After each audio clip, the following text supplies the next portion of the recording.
Hi dear friends, this is Dmitro, your English tutor. In this video, let me help you a little bit about writing in English. It concerns all tests, Duolingo, IELTS, TOEFL, SAT, any test, where you have to write something. Let's call all your writings essays. I like doing that because probably maybe it's not 100% exact and precise in every case, but the essay. I love calling in Duolingo your essays mini essays, yes, because you have only 5 minutes. In IELTS or TOEFL you have more, so they're not mini. There is such a phenomenon that the less time you have for compiling your essay, the more nervous and excited you are. I think it is understood, yes. So when you have 5 minutes, and actually while you start typing something and probably something in like reality you have not 5, even 4 minutes and 50 seconds, of course you are anxious and you are more likely to make mistakes, to forget some rules and all that jazz, yeah. So this topic for today, let's read it aloud because I have copied it right here. So one of the most common mistakes with all those guys who write quickly something on the computer or on paper. Do not write a subordinate part of a sentence as if it were a complete sentence. To some of you now, it will seem obvious, but I'm sure that to some others it's not obvious. And one of the greatest rules of this is writing is not speaking, you see. We forget often about it, and your IELTS, TOEFLs, all that jazz, they are the tests of your standard English. They're not tests of your creativity. You see, a lot of guys, they forget about it or even don't think about it. They're not tests of your creativity, so it's not creative writing. In case with Duolingo, you're mostly assessed with an algorithm, AI, and you understand that the algorithm will not appreciate your creativity. So it's a good practice to pursue such a standard course of action, standard sentences, standard structures, standard collocations. Yes. In this case, probably, even if you don't get the maximum, yes, and I doubt that a lot of you need that maximum, at least you will get a decent score. For example, at Duolingo, if the maximum is 160, you're very likely to get 120 or something even more. By the way, the subscore for production, as you know, is the lowest usually is the lowest among all four subscores in Duolingo. And in IELTS, it seems to me in TOEFL, the tendency is the same. Just in case with Duolingo, it's more obvious and severe. You're penalized and punished like more for your mistakes in writing and speaking. That's the policy of test makers. In Duolingo, it's seen very clearly. So if you have, let's say, 100 plus for Duolingo production, it's already very good, because most guys, they have less. They have 90, 80, something like that. And so these primitive basic rules will help you to at least not be penalized severely because you understand that you are mostly punished for your mistakes in spelling. I'm sure of that. Then at the second place come those mistakes in do, does, have, has, am, is, are, have been, has been. You understand, as those primitive mistakes, low level. And then we come to syntax, and then we come to style. So this is like sentence. It's not yet style, but the most primitive, most low level syntactical mistakes. For example, let's read and you will understand what I mean. An example of a wrong sentence. He stopped short, hearing someone approach. You see, smells like speaking, yes? So speaking, when you are speaking like at the stadium or when you're a politician, you're addressing your audience, then it's perfect. You play those intonations, pauses, stresses, pitches, everything. But in case of writing, the reader, he or she does not see you, your intonations, your face expressions and everything. So you should be very easy to understand. And in this case, you put this dot, this period, into the middle of a normal sentence. It's not a good practice. So it should be something like this. He stopped short, hearing someone approach. Not like this, you see. Or hearing someone approach, he stopped short. Okay, you can have variations. It's not a big deal. Let's read one more example. The winters are cold. Full stop, yeah. Although the summers are pleasant. It's not right. You will be penalized for this. Never do this at your English tests. I repeat. When you write some, I don't know, some article to something creative, you're free to do whatever you want. You can even divide this, although the summers, put a stop here, because it's your deal, it's your business, it's none's business apart from you, yeah? Okay, let's read the correct variant. Although the summers are pleasant, the winters are cold. Yes. Okay, let's read one again. One more, I'm sorry. The hunter tried to move the stone, which he found very heavy. It's not correct. You will be punished for this. Never do like that at your English test.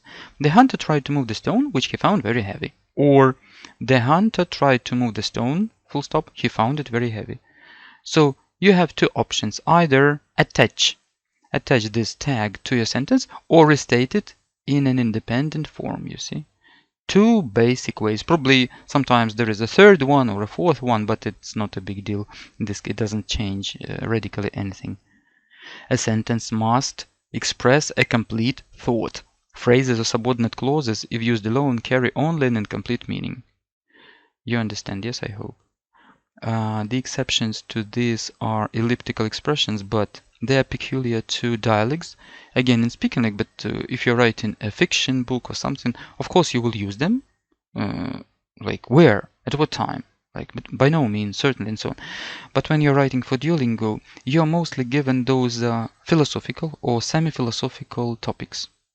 In those topics, it's very unlikely that you will use those dialogues, yes, with direct speech. Very unlikely. And I think I wouldn't even recommend you to do so, because again, you will make some mistakes. It will stick out like a sore thumb, and you will be penalized for that.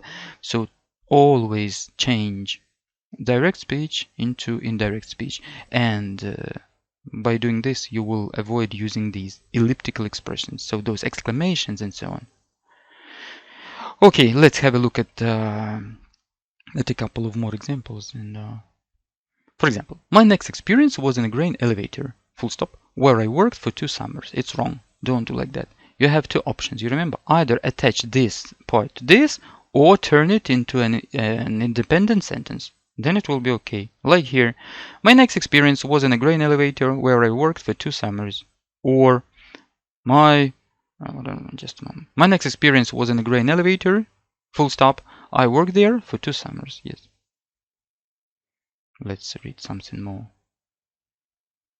The parts of a fountain pen are, first, the point. This is gold. Second, the body. You see, it's a pure spoken style. For your political speech, it's perfect, you see, because you play with the audience. But for writing, it's not good. It's wrong. I don't like the words wrong or right, because I'm like a free person. But in case with your test, you will be punished. So what's the use of expressing yourself freely if you will lose points? You see, no, you can do like that, but you will lose points. So everything depends upon your priorities. So the correct variant, for example, is the parts of a fountain pen are the point, which is gold, and the body, for example. There may be some other variations here, but for example, let's read this one. The form is set rigidly, full stop, so that it will not be displaced when the concrete is thrown in. So it's about concrete production. You see, it's wrong, because this is only a part. It's a clause. You shouldn't turn a clause into a full sentence like this. Okay, so for example, here is a normal variant. The form is set rigidly so that it will not be displaced when the concrete is thrown in. Yes. Or, for example, you can alter it like, in order not to be displaced when the concrete is thrown in, comma, the form is set rigidly. Something like that. You see, you can place here at the beginning. Okay, one more. 2 more examples I have. Okay, probably, let me repeat myself, for some of you it seems boring and primitive, but I'm sure that there are some guys for whom it's not so primitive. There are several reasons to account for the swarming of bees. Full stop. One of these having already been mentioned, you see. The author has torn away this piece out of this whole entity. So we reattach it or turn it into an independent clause. There are several reasons to account for the swarming of bees, full stop. One of these has already been mentioned. Okay, it's very simple, yes. Or a little bit more creative one. There are several reasons to account for the swarming of bees, comma, one of which having already been mentioned. Yes, it's a more complicated one. Probably, I think that most of you, when you're writing your essay at Duolingo, for example, and you have 5 minutes or even less, you will not use like this because you will be probably a bit afraid to make a mistake here. But let it be. Okay. And the final one, since June the company has increased its trade 3%, full stop, since August 5%. You see, it's a very luring one. Yes, I think even when I'm excited, probably even I can make such a mistake, or you can, yes, but it shouldn't be like this, because it's an incomplete sentence. You will be penalized for this. Since June, the company has increased its trade 3%, comma, while since August 5%. Okay, or the company has increased its trade 3% since June and 5% since August.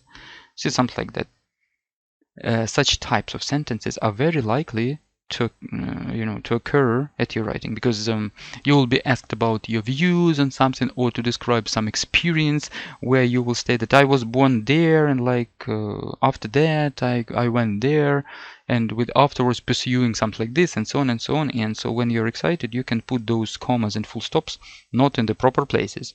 So please be very careful. This is one of the basic rules of writing. At least academic writing. A sentence must in itself express a complete thought.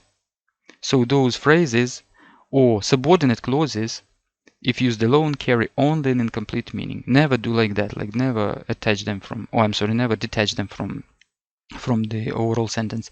They must therefore be attached to a sentence or restated in independent form. Okay, friends, I think that this simple video, this simple information, anyways, has helped some of you to have an idea of one of the basic rules of academic writing. I hope that these videos help some of you, and I'm very happy about that. If you need some more profound tutoring, more thorough, let's say, tutoring to IELTS, TOEFL, Duolingo, please, you're welcome to contact me. I put my contact details in the description to this video. Okay, I love you guys, wish you success, and see you in our next lesson.